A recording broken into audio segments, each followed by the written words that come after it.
Pero yung warning po, we don't need a warning kasi unang-una, sidewalk is never used to be a parking. Kasi 5 a.m. naka-overwork. Opo, I understand that, pero kung 5 a.m. kasi, alam niyo naman, bangketa yan. Ikaw po yung driver. Opo, pero kasi sidewalk po yan, medyo masikip na yung kalsada. Yung mga tao naglalakad po dito sa kalsada na instead of the sidewalk. Saka kanina pa po kami dito, wala naman pong lumalabas. Tulog pa po kasi dito yung bahay ko kasi. May garahe naman po pala kayo, ma'am. Kasi 5 a.m. naka-overwork. Opo, I understand that, pero kung 5 a.m. kasi, alam niyo naman, bangketa yan. Ikaw po yung driver. Opo, pero kasi sidewalk po yan, medyo masikip na yung kalsada. Yung mga tao naglalakad po dito sa kalsada na instead of the sidewalk. Saka kanina pa po kami dito, wala naman pong lumalabas. Tulog pa po kasi umaga ako umuwi. Opo, pero I hope you understand, ma'am, ha? Hindi ko kaya, sir, na Hindi po. I hope you understand kasi may lisensya naman kayo, di ba? Oh, so you have a license, alam natin na ang sidewalk is not for parking. Saka tingnan nyo, wala nang sidewalk literal. Kanina, sana may kahit parang warning. hindi, we give 5 minutes consideration for you to present yourself. Pero yung warning po, we don't need a warning kasi unang-una, sidewalk is never used to be a parking. Saka ano po ito yung alternate route? May nakalagay po dyan, alternate route po ito. So bawal po talaga. Wala po ba kayong driver na pwedeng sumama para kunin yung sasakyan?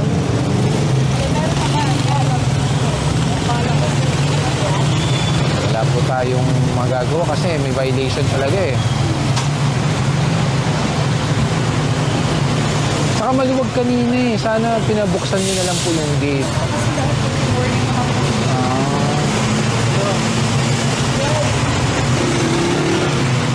The least that I can offer is pwede na sumama yung driver nyo kung gusto nyo.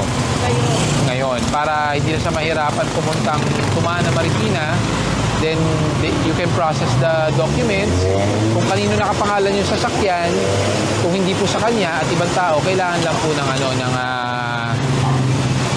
authorization letter that you are authorizing your driver to transact, to pay for the violation, and to retrieve the car. Ang name kasi nakapangalan pa din sa first owner. May deed of sale naman. Ayun, okay lang. Deed of sale lang. Ano ko lang, papel lang sa loob eh. Sige po. Opo. Actually, kung sasama yung driver nyo, edi nandun naman yung papel, pwede na niya i-present yun. Tapos as long, I'm pretty sure may license naman yung driver nyo. Makukuha naman kaagad yan. It's Tumana, Marikina po. MMDA impounding area, Tumana, Marikina. May notice naman yan. Nag-iwan sa akin. Yes. Pero kailangan dalhin ng driver nyo. Kung pupunta na siya kayo, kasama siya. Kailangan niya dalhin yung notice.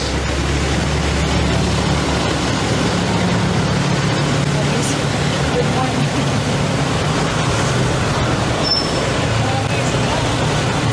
Parking na lang kasi sa loob sa susunod. Dapat talaga, kaya lang, nakita mo yun, sir. Dami nakaharap din sa gate. Ayun. Bakit kasi tinambakan yun? Mas pinagawa din sa kanya ginawa ko. Kaya dito ko siya na-park. Kasi ko na nakaharap. Sana dito. Kasi pag umaga, maluwag naman. I mean yung nagreklamo rin. Hey, boss.